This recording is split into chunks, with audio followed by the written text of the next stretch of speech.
ദൈവത്തിന്റെ അതിപരിശുദ്ധമായ നാമം മഹത്വപ്പെടുമാറാകട്ടെ. ദൈനംദിന അപ്പം എന്ന അനുദിന വചനചിന്തയിലേക്ക് ഏവർക്കും സ്വാഗതം. ഇന്ന് പരിവർത്തിക്കുന്ന ആത്മാവ് എന്ന വിഷയത്തെ ആസ്പദമാക്കി ചില കാര്യങ്ങളെ നമുക്ക് ചിന്തിക്കാം. അതിനാധാരമായ ഒരു വാക്യം വായിക്കാം. ഉൽപ്പത്തി പുസ്തകം 1-ാം അധ്യായം 2-ാം വാക്യം. ഭൂമി പാഴായും ശൂന്യമായുമിരുന്നു, ആഴത്തിന്മീതെ ഇരുളുണ്ടായിരുന്നു, ദൈവത്തിന്റെ ആത്മാവ് വെള്ളത്തിന്മീതെ പരിവർത്തിച്ചുകൊണ്ടിരുന്നു.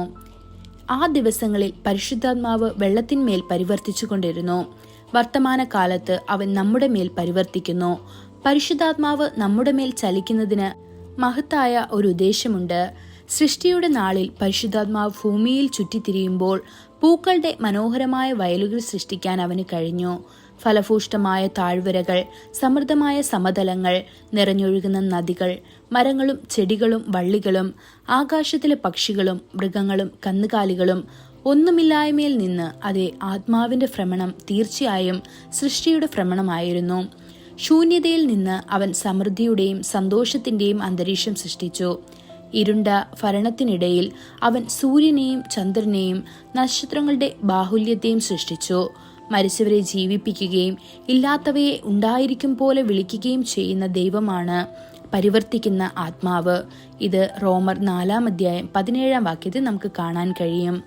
നിങ്ങളുടെ ജീവിതം രൂപരഹിതമാണെങ്കിൽ പ്രത്യാശയും ദുഃഖവുമില്ലാതെ ഇന്ന് പരിശുദ്ധാത്മാവ് നിങ്ങളുടെ ജീവിതത്തിന് മീതെ പരിവർത്തിക്കാനും ക്രമവും സൗന്ദര്യവും പ്രത്യാശയും മികവും സൃഷ്ടിക്കാനും ശക്തനാണ്.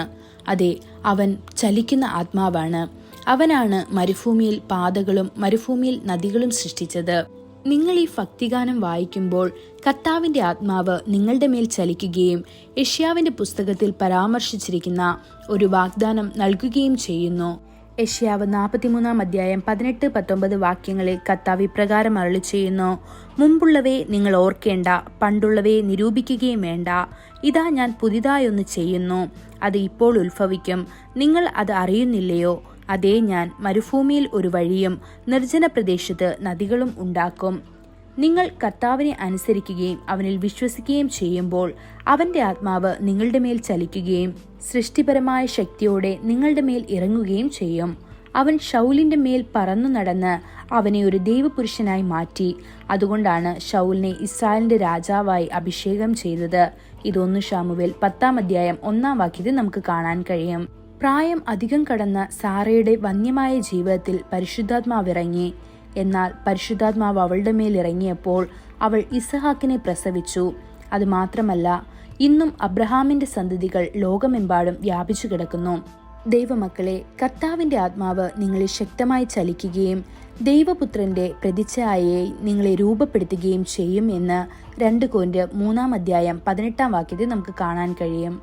കർത്താവിനായി കളങ്കമില്ലാത്ത മണവാട്ടിയായി നിങ്ങളെ പരിപൂർണമാക്കുക. അതിനായി ദൈവം നമ്മെ ഓരോരുത്തരെയും സഹായിക്കുമാറാകട്ടെ.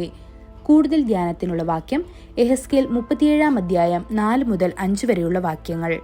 അവൻ എന്നോട് കൽപ്പിച്ചത്, നീ ഈ അസ്ഥികളെക്കുറിച്ച് പ്രവചിച്ച് അവയോട് പറയേണ്ടത്: ഉണങ്ങിയ അസ്ഥികളെ, യഹോവയുടെ വചനം കേൾപ്പീൻ. യഹോവയായ കർത്താവ് ഈ അസ്ഥികളോട് ഇപ്രകാരം അരുളി ചെയ്യുന്നു: നിങ്ങൾ ജീവിക്കേണ്ടതിന് ഞാൻ നിങ്ങളിൽ ശ്വാസം വരുത്തും. ഇന്നത്തെ ബൈബിൾ വായന രാവിലെ 1 രാജാക്കന്മാർ 16, 17, 18 അധ്യായങ്ങൾ. വൈകുന്നേരം ലൂക്കോസ് 22-ാം അധ്യായം 47 മുതൽ 71 വരെയുള്ള വാക്യങ്ങൾ. ആമേൻ.